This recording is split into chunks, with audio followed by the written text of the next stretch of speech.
in all the Sangha Vinaya, yeah, that means the Vinaya part, which is for the monastics, there's no stipulation for monks and nuns to be vegetarian.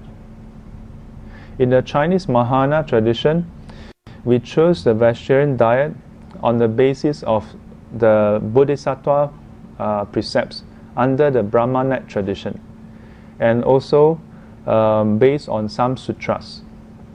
Yeah.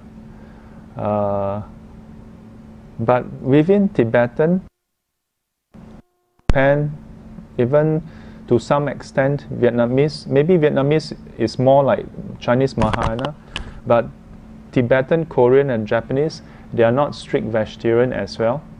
Yeah. From what I know, in Korean and Japanese Buddhism, within the monastery, they will probably observe vegetarian diet as well. But when they are out and about, some lineages may, some lineages are not so strict about that. Then, what it means is that for the Theravada tradition,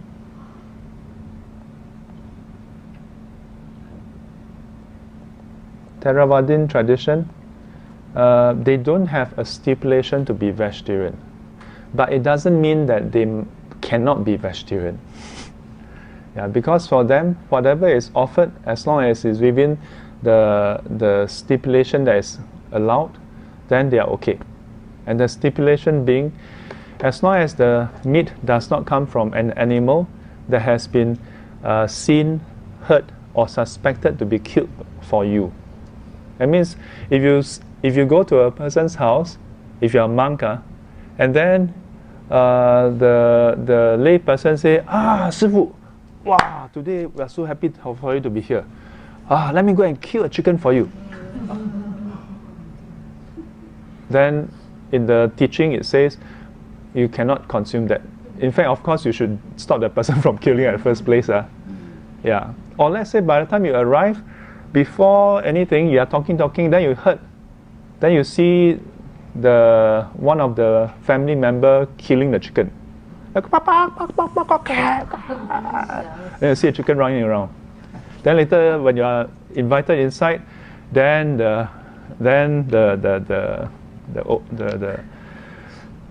devotee say, Sifu, we are preparing a meal of chicken for you.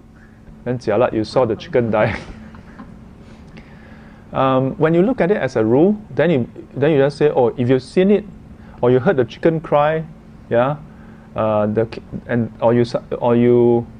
if you know you cannot eat, or you suspect, maybe the person never say anything about which chicken, but you suspect cannot be so gum, just now killed, then now suddenly there's chicken, so you shouldn't eat. Yeah, if you just follow the rule, that's what it says. But to me, even if you don't have the rule, 于心何忍 to me, there's no such rule for lay people, in a sense. Lay rule don't have this, right? But to me, you shouldn't need Buddha to set down every single rule for you to say you cannot do this or do that.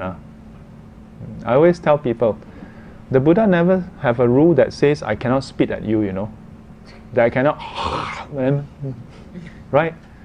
But does it mean that I can do it or I should do it? Shouldn't, right?